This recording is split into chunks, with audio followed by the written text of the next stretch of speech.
I will be continuing our series, yung tinatalakay po natin in the book of Acts. But I will be focusing in Acts chapter 1 and verse 8. Amen. The Bible says in Acts chapter 1 in verse 8 is, you will receive power. Say to your neighbor, you will receive power. Sabihin mo sa katabi mo, you will receive power. Who knows Superman? Who among you knows Superman? Amen. Who among you knows Spider-Man? Sino nakakilala sa inyo kay Ultraman? Kay Shider? Yung Power Rangers? Kay Goku? Kay Luffy? Lahat sila may power. Pero yung power, san galing yung power? Yung iba inherited. Amen? Tama? Yung iba inherited, yung iba ay natutunan, yung iba ipinasa or imparted. So some power are inherited, some power are imparted, some power are learned. Gets nyo? So the Bible says that the Church of Jesus Christ will receive power. Amen ba? The church will receive power. Amen po. When the Holy Spirit comes upon you. So the power of the church comes from the Holy Spirit, not from the handsome speaker at the front. Not from the powerful worship sets. Amen? Amen? Kahit na gaano kaganda yung worship set natin, as beautiful as it is, our power does not come from music. Our power does not come from the atmosphere. The power of the church comes from the Holy Spirit. Amen? Amen? You know what, church? The church in Greek means ekklesia. Ekklesia, hindi po yan ibig sabihin yung building. Ekklesia does not mean the building itself. No, ekklesia means the people inside the building. Ekklesia means the people who are called out by the Lord. Amen? These are called out ones. Tinawag. Parang Pilipino. Alam niyo ba yung Pilipino? Ano yan eh? Hinati-hati sa tatlong words. Pili, lipi, at pino. Ang Pilipino ay pinili, tayo ay lahi, isang lahi na mga Pinipino, nire-refine. So, tayo ay pinili, nalipi, at Pinipino. Amen po ba? We are a chosen nation and we are being refined by the Lord. Amen? So, you will have power when the Holy Spirit comes upon you and you will be my witnesses. Say to your neighbor, you will be a witness. Amen. You will tell people about me. And who is speaking here? Who is speaking in this text? Jesus. Jesus is telling the church that you will be telling people about Him. You will not tell people about how good your church is. You will not be telling people about how good the worship team is in your church. You will not tell the people how beautiful the design of the church is. You will tell people about Jesus everywhere. Can you say everywhere? Can we say everywhere? We'll tell people about Jesus everywhere. Starting from Jerusalem, throughout Judea, Samaria, and to the ends of the earth.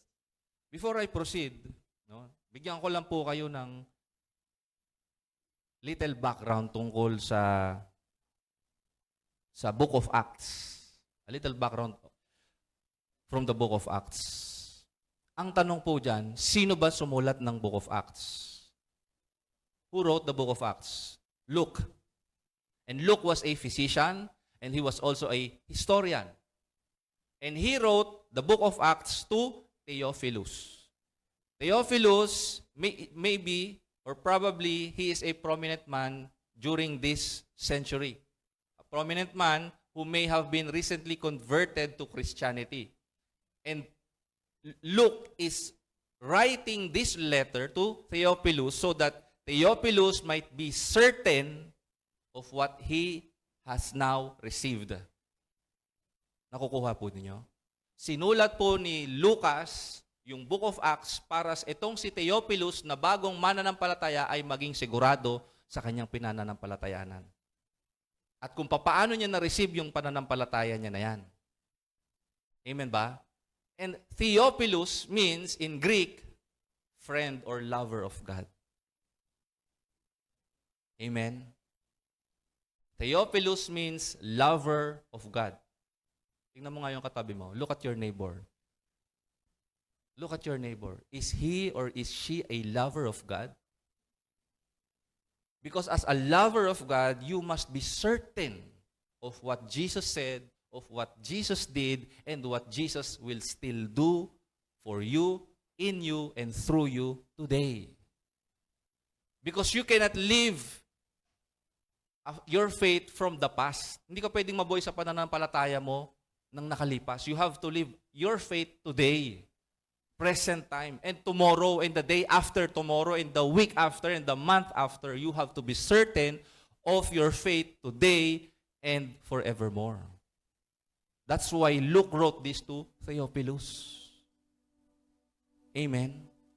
Because during the time of this writing, in 60 to 70 AD, the Christian believers were under such great persecution to the point na yung mga Kristiyano po, the Christians were enslaved, they were burned at the stake. Alam niyo po ba na yung mga Kristiyano nung panahon po na to ay tinatali sa mga poste sa streets of Rome, and they were being lit up by fire para maliwanagan yung kalsada ng Roma. That's what the state of the Christian is during this time of writing. Tayong mga Pilipino, yung mga Kristiyano, especially in the Western world, in the Western countries, kamusta yung faith nila kay Lord? Look at the eyes of your neighbor. Look at the eyes of your neighbor. How is your relationship with the Lord? Could it stand great pressure? Could your faith stand against such pressure? Kakayanin nyo kaya yon? Nakatulad nung mga Kristiyano nung panahon na isinulat to, mananatili pa rin kayong matibay? Hello, are you there? Are we still here?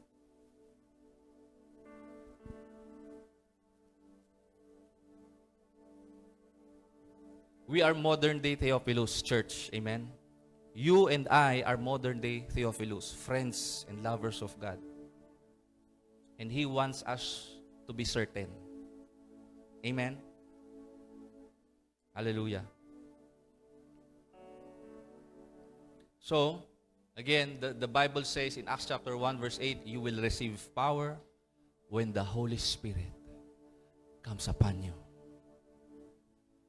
Imagine, if those people who were hanging dun sa streets of Rome, lit up by fire, if they are not empowered, if they were not empowered by the Holy Spirit, do you think they can endure that? Sa tingin nyo po ba na kung yung mga Kristiyano na yon, nahahype lang tuwing may conference sila?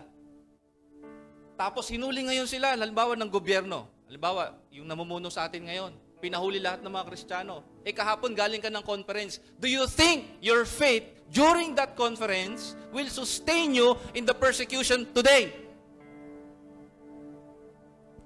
Are you getting this? Your faith could not be sustained by the hype of any conferences or any big events, no matter how great the speakers are or were. Amen? Kahit gaano kasikat pa yung speaker po na yan. Amen? Si Vlad Savchuk. Hello? Vlad Savchuk came here to the Philippines last year. Sir Stephen, do you know Pastor Vlad? No? Hungry Gen Church. Do you know David Hernandez? David, yeah. Do I look like him? I tell myself I look like him. Anyway, Benny Hinn, Bill Johnson, Shea, Apostle Joshua Selman, even if those people comes here to the Philippines and you hear from them, kahit sila pa mismo personal na maglayhan sa'yo, mamaya pagkatapos ng paglayhan sa'yo, kamusta ka?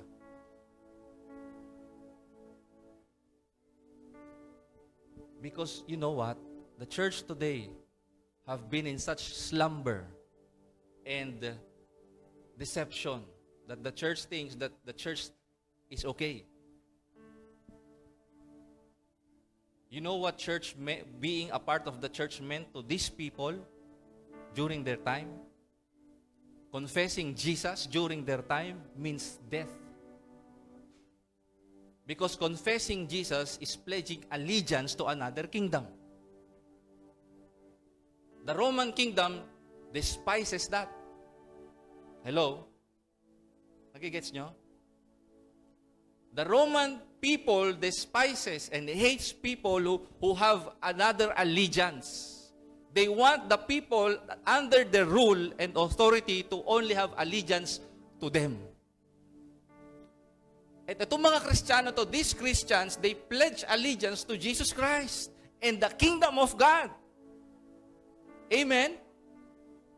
Nandiyan pa ba kayo? Ito yung problema ng church ngayon. Maraming tulog. Tingnan mo yung katabi mo.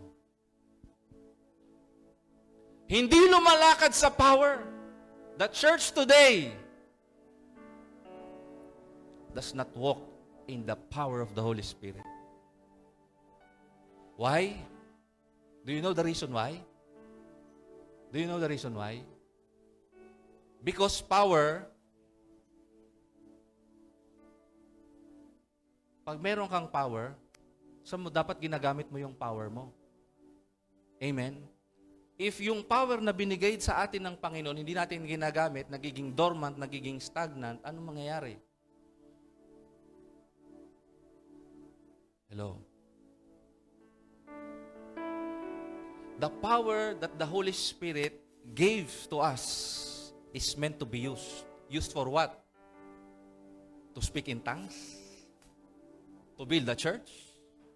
To be a worship leader? To be the senior pastor? No. The Holy Spirit gave the church the power to witness about Jesus.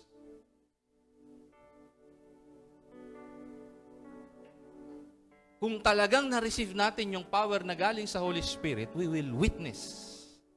We will tell the people about Jesus. Amen. Are you here?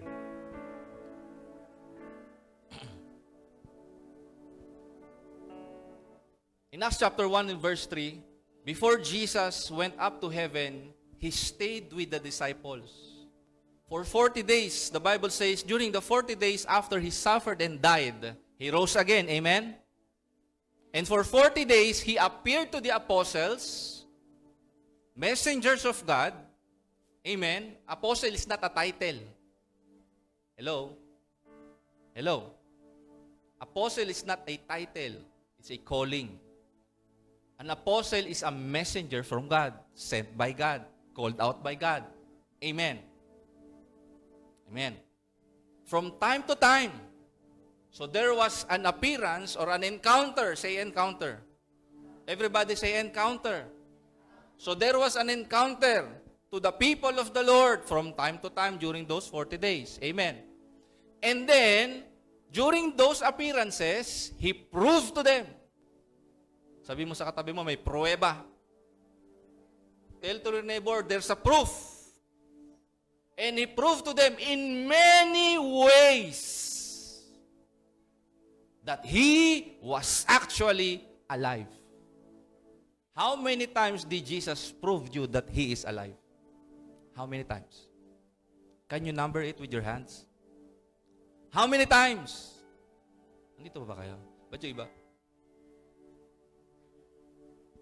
How many times did God prove to you that He is alive? Think about it. How many times? Ilang beses ka munti ka masagasaan? Ako, ilang beses na po ako muntik mabangga sa kalsada. Mga simpleng ganon.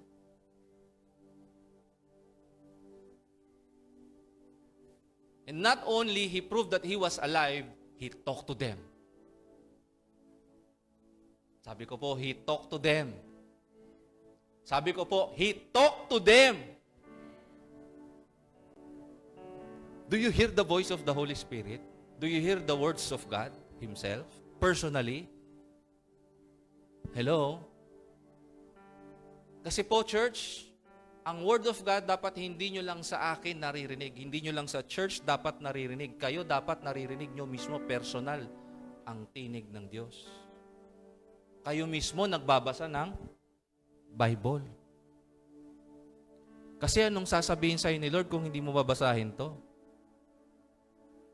Hello? You will never hear Jesus if you will not read His Word. Hello? You can never depend on someone's revelation.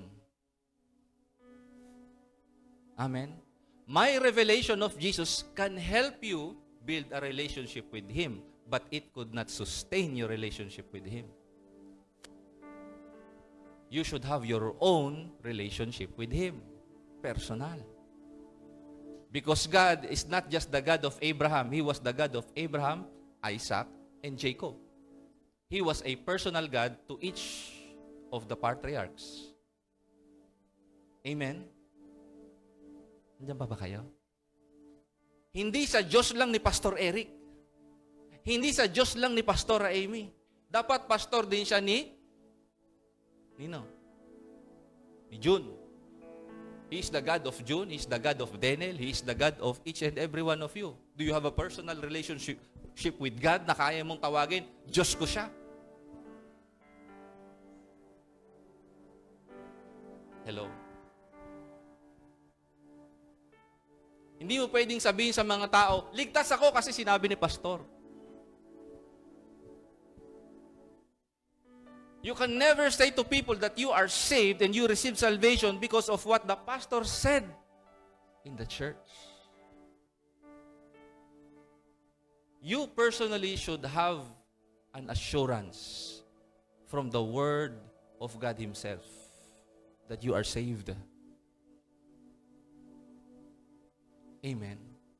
Our assurance of salvation is not our activity here. Because we can have many activities in the church, yet our hearts are far from God. Are you here? We can have many religious activities, yet our hearts are far from God. Amen. Amen. So during those 40 days, before Jesus went up to the Father, He appeared to the church. He encountered them, He talked to them, and He proved to them that He was alive individually. Individually. Amen. So the church, when it was birthed, was composed of people who were imperfect. But these imperfect people encountered God. Jesus showed up. They did not look for Jesus. Jesus looked for them.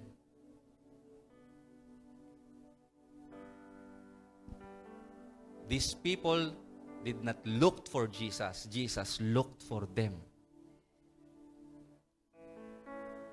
Jesus said in John chapter 15, "You did not choose me. I chose you."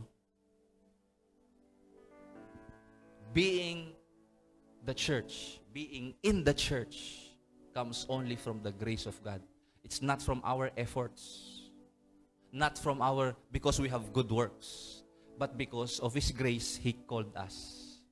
In that while we were yet still sinners, Christ died for us. That's it. Amen. Not of works, lest anyone should boast. While we were still dead in our trespasses, Christ died for us. Amen.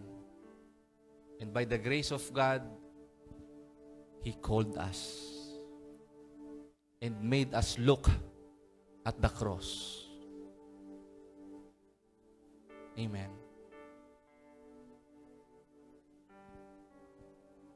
So these people witnessed Jesus personally. Ask your neighbor, have you encountered Jesus Christ? Na-encounter mo na ba si Lord?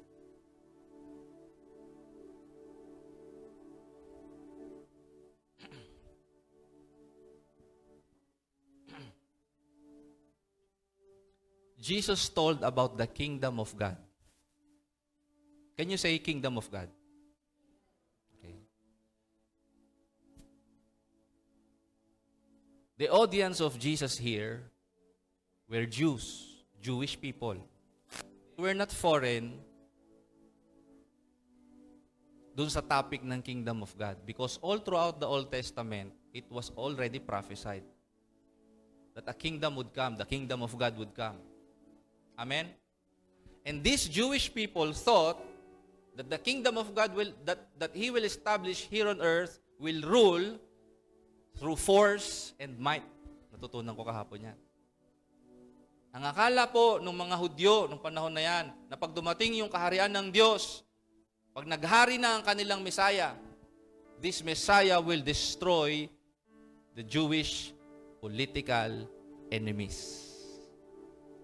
Through military might. That's what they thought. That their Messiah or their king will trample on every other kingdoms through war, through might, through force. They thought that Jesus was the one. You know what? They thought, the Jewish people thought that their enemy was Rome. They thought that their enemy was Greece. They thought that their enemy was the Medo-Persian Empire or kingdom. They thought that their enemy was the Babylonian kingdom. They thought that their enemy is the Egyptian kingdom during the time of Moses. These Jewish people thought that their enemies were the Ammonites, the Moabites, the Kohathites, yung nangunguha ng tithes, hindi nagtatites, Jebusites. Ang akala ng mga Hudyo, yun yung kalaban nila. Ikaw, ang akala mo, kalaban mo yung katabi mo. Akala mo, ang kalaban mo, asawa mo, anak mo, magulang mo, biyanan mo, manugang mo. Hello? Ang akala natin, ang kalaban natin, gobyerno. Politiko. You know what? Our greatest enemy is sin. Our greatest enemy is sin. You know why? You know why? You know why? Tanungin niyo ako.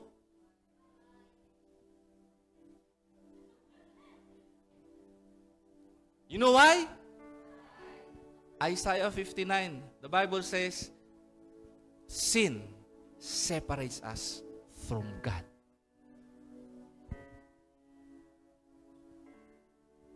We thought, as people, we need money. We need fame. We need more women or men.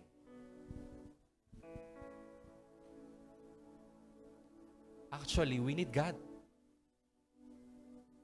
Because there are people living today and not living today who has all the money, who has all the fame, but yet empty. Amen? People do not need more money. People do not need more fame. People do not need more entertainment. They need God. We need God. We all need God. So our greatest enemy is not poverty. Hello? The greatest enemy is not even the political leaders who are corrupt. Bakit ba sila naging corrupt? Because of sin. Why are we suffering? Because of sin. Why are we getting sick? Because of sin. It's not because of the sickness or disease itself.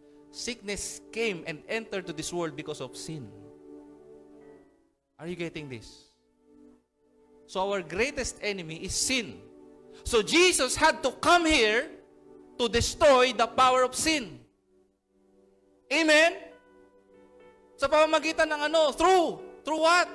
How did Jesus destroy the power of the sin? Jesus came here as the king, amen, but not to sit on an earthly throne. Jesus came here as a king to be crucified on the cross. Amen po ba? Amen? Because the payment for sin is death. And we could not pay that. Hello?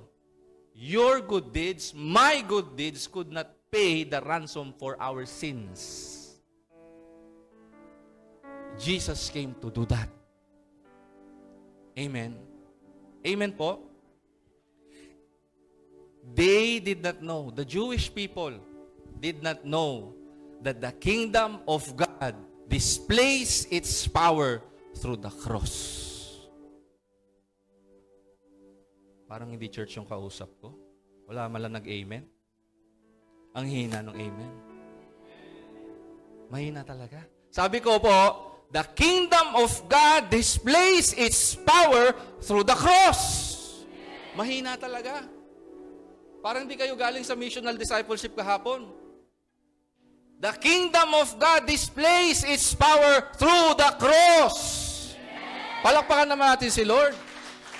Parang, alam niyo po ba, parang hindi kayo, wala kayong believe sa ginawa ni Lord sa cross. Yung reaction ninyo. Kaya kung kumakanta ako kahapon, ano yun? Ano yun? Sa'yo ako? Ano yun? Ano pa yun? Naalala niyo ba? Sa krus. Diba? Anyway. Umiiyak ako doon, lumuhod ako doon. Sa krus, kasalanan ko'y pinatawad. Amen? That's why it's very good to remind ourselves of the cross, of the sacrifice of Jesus, because that's where He displayed the power of His kingdom. Our King did not wear a golden crown. He wore a crown of thorns. Amen. Our King did not wear an expensive clothing. Actually, He did not wear anything. He was completely naked on the cross. That's my King. That's my King. That's my King. So Jesus, when He resurrected, He talked about the kingdom of God. Can you say the kingdom of God? What about the kingdom of God? The kingdom of God transcends all the kingdoms of the earth. Amen. Politically, regional, no, it transcends. The kingdom of God goes beyond all those kingdoms. No matter who the king is, no matter who the president is, amen, the Lord Jesus is king over all. So, what we are witnessing in the Philippines, do not worry. Our King is on the throne. Amen? What's happening in Israel, in Iran, in the US, in Ukraine, in Russia, the King is still on the throne. That's why He said, do not worry about anything. Because I am King. Amen?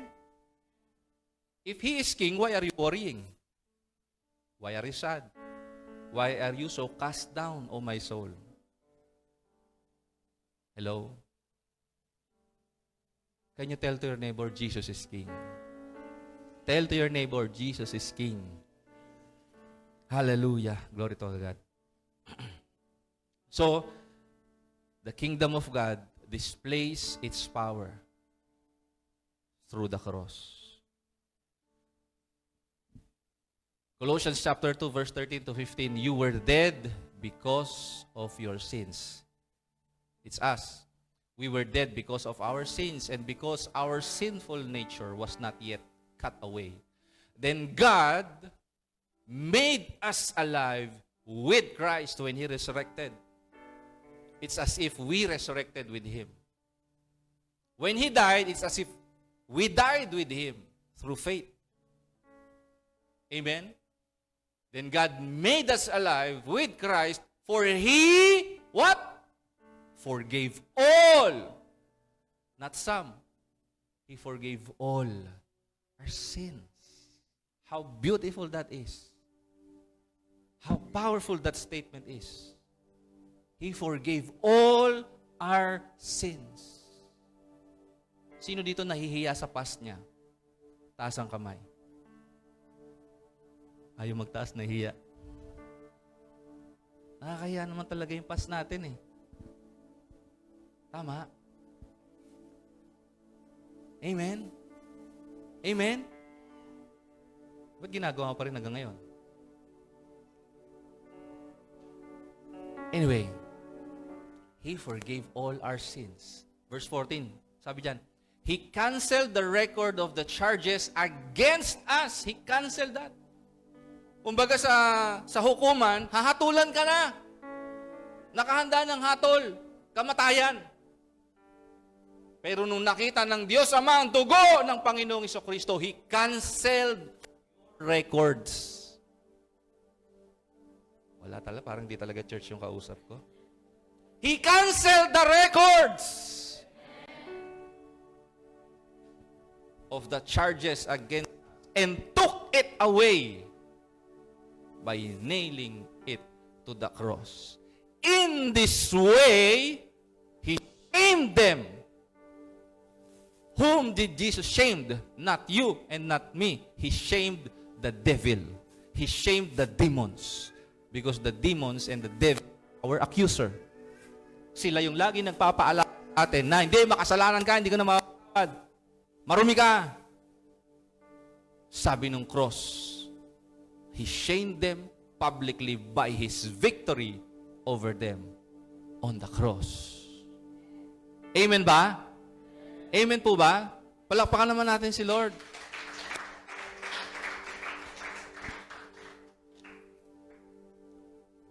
Before po na yung church naging witness, they had to see, they had to hear, they had to experience Jesus firsthand. Yung goodness ni Jesus, kailangan ma-experience natin. Kailangan ma-encounter natin. Hello? You cannot speak to people about Jesus if you have not seen, heard, or experienced Him. To be with Him. Not to do anything for Him. The first calling is to be with Him. The first calling is to be with Him. The next one is to go and tell people about Him. Amen? Let's go back to our slides.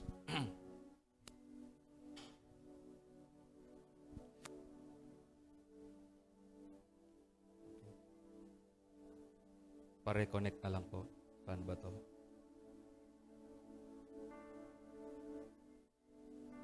Yeah. Thank you very much. So my question is, what is a witness. Because you and I are called to be witnesses. Amen po ba? What is a witness? A witness could be a legal or historical witness. Say legal and historical. So what's the difference? A historical witness is one who is present as a spectator and witness to a historical or significant event.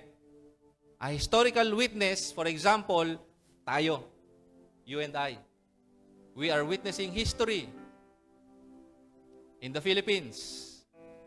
Amen? Amen? We are witnessing a historical flood control scandal. Amen? Second is a legal witness. A legal witness is one who witnesses an event or incident and takes a stand in the court, and it's usually under oath. What you say or not say will be used against you. Amen? Ay, hindi ko masyadong kabisado eh. Do you swear to tell the truth and nothing but the truth? Swear to God. So help me God pala. Amen? Amen. Example is a witness to a murder. Amen. Both witnesses, historical and legal witnesses, could be credible and not credible. Pwede sila magsinungaling eh. Amen?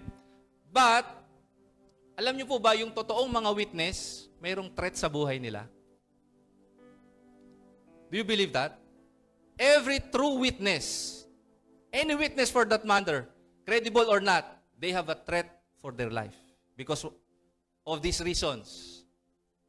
A witness could be threatened if what he testifies exposes the truth about a crime. Nakita niyo yung nahulog sa Baguio? Natandaan niyo? Buti pa si Dave. A witness could be threatened if what he testifies incriminates powerful individuals. Oh my. Pag meron kang alam doon kay lagot ka. A witness could be threatened if what he testifies contradicts the interests of those involved. Biro mo yung mga nagpo-post na mga kung ano-ano dito sa Bacoor, bigla na lang may death threats.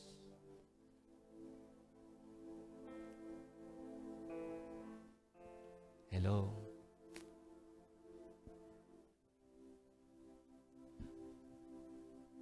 A witness could be threatened if what he testifies has serious consequences for the accused.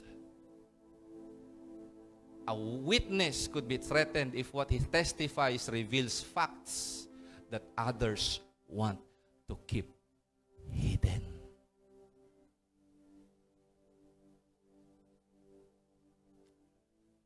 Sa atin lang to ha. Huwag mong sabihin ha. Lastly, a witness could be threatened if what he testifies is true and carries the power to change lives. Hello? Hello? Hello?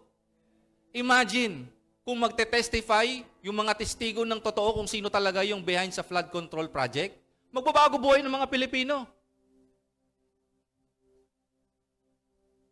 Tama? Parang hindi kayo masaya, no? Ayaw nyo magbago buhay nyo, no? Gusto nyo magbago buhay nyo? Gusto natin maging witness. Amen?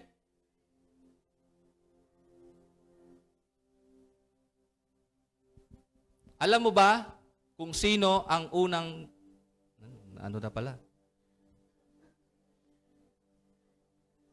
Na-spoiler ko, Si Satan po, yung unang-unang ayaw ng testimonya ng isang Kristiyanong pinatawad. Si Satanas, Satan is against the witnesses of God. He is the number one enemy of our testimony. Amen ba? Because Satan himself heard the command of Jesus Christ to the church, go. So Satan devises things so that the church could not go. By shaming them, by accusing them. Amen? Pastor, sila na lang. Ako? Ba't ako? Bago lang ako. Yung iba nga, hindi na ako magsasalita.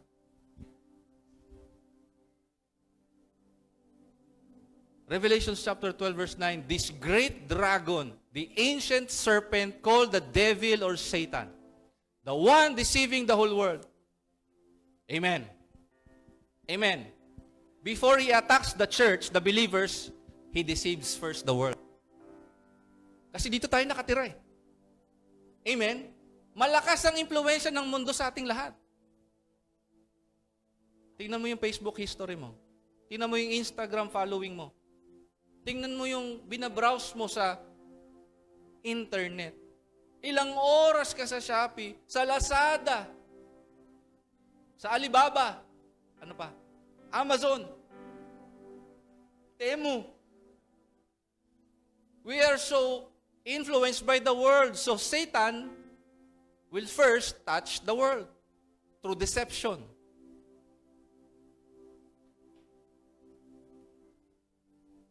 First John 5:19, this world lies under the sway of the wicked one. The world is under the sway of the wicked one. Who's the wicked one? Satan. Kaya kung ano yung uso sa mundo, kung ano yung pinararangalan sa mundo, sabi ng Bible, it's an abomination to God. Amen. Amen. So he deceives the world by offering comfort, by offering a false sense of security and identity. Hello? Hello? Ang iba pong mga tao, ang security nila,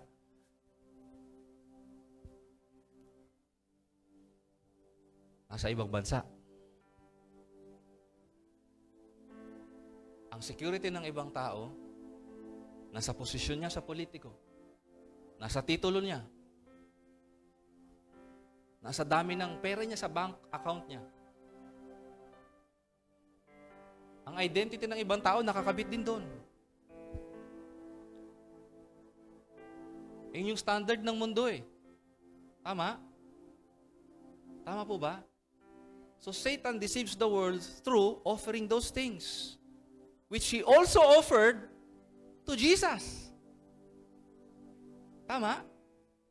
Alam niyo ba sinabi ni Satanas kay Jesus? Worship me and I will give you the kingdoms of the earth. Kung si Jesus tinempt ng ganon, ikaw pa kaya na follower ni Jesus? Amen? Revelation chapter 12 and verse 10, he is the accuser of our brothers and sisters. If he could not deceive you, he will accuse you. Amen? Kung part ka ng mundo, he will deceive you. But if you are part of the church, he will accuse you. I'll repeat it again. If you are of the world, he will deceive you. Being deceived, hindi mo ano yun eh. Pag deceive ka na, hindi mo alam na deceive ka. Tama? Pero yung Kristiyano, pag na-deceive, alam niya na-deceive siya, alam niya yung totoo eh. Tama ba? Amen? Alam ni Cole yan. Kasi bago siya naging atheist, Kristiyano siya. Tama, di ba? If you are of the church, Satan's attack is accusation. So, the devil, Satan, is the accuser of our brothers and sisters. Ay, Pag mayroong lumapit po sa inyo na naninira ng kapwa nyo Kristiyano, nako, sabi mo, get behind me, Satan. Ganun agad. Hindi galing kay Lord yun. The one who accuses them before God, day and night, walang ibang ginawa talaga si Satanas kundi mang-akusa. Amen? He will accuse you of your credibility as a witness to Jesus Christ. or for Jesus Christ. Bakit kanya ina-accuse? Why does he accuse you? Why does he accuse the members of the church? Ganito yung past niyan eh. Ito yan dati. Ganun yan dati. Ganun yan dati. Ganun yan dati. Maraming ganito yan dati. Why does he accuse you? Because he does not want you to testify about the goodness of Jesus Christ. Amen po ba? Gusto niya na mahiya ka mag-testify. Gusto niya na matakot ka mag-testify. Gusto niyang sirain ang relasyon mo sa kapwa mo Kristiyano. Kaya maniniwala. Kaya alam niyo po ba, pag mayroon sa loob na naninira ng kapwa Kristiyano na, mag-ingat kayo mga kapatid. Hindi ginagawa ng Diyos yan sa loob ng church. Pag mayroon nagkakamali sa church, hindi yan binobroadcast sa mga sa mga members. Ano ang kaya? Wina one-on-one.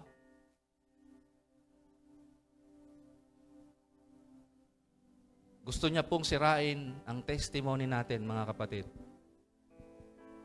para humina yung impluwensya natin sa mundo. Kaya po, tinan nyo, ang dami mga pastor na uhulog sa kasalanan.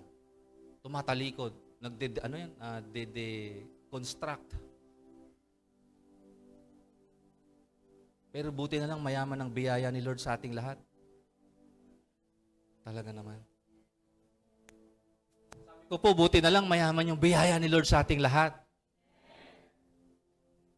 Amen ba? Kaya po gustong sirain ng dyablo ang testimony natin, testimony mo para isipin mo, at ng ibang tao sa mundo na wala palang credibility. Wala palang saysay ang pagiging Kristiyano. Pareho pa rin tayo eh. Kuha nyo? Kuha nyo? Takot si Satanas sa testimony ng ginawa ni Jesus para sa atin. Yun yung kinakancel niya sa atin. Yun yung gusto niyang burahin sa isip natin, yung kabutihan ng Diyos. Men of Galilee. You know what's beautiful about Galilee? Galilee is a place where people are irreligious, insubordinate, and interracial. Galilee is made up of people who are irreligious, insubordinate, and interracial. Looks like us. Amen? Amen po ba? We were irreligious. We were insubordinate. And we are interracial. We are from different races. Amen po ba? But through the blood of Jesus Christ, yung races na yon, tinanggal niya na, pinag-isa niya na tayo bilang mga anak ng Diyos. Amen? So, men of Galilee, God speaking to you and to me, why are you standing here, staring into heaven? Bakit nakatunganga ka lang? Church, wag na tayong tumunganga. Hello? Let's stop staring into heaven.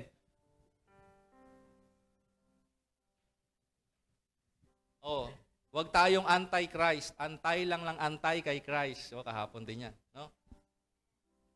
Why are you staring into heaven? Don't just stare. Don't just wait for Jesus to come. Don't just be comfortable at church, hearing the pastor speaking, and then do nothing. What you heard, what you saw, tell it to the people. Amen ba? So this Jesus who has been taken from you into heaven, someday, sabihin niyo sa katabi niyo, someday. May kanta yan eh. Someday soon I'll come back and I'll kiss away your tears. No? Hallelujah. Let's all stand up.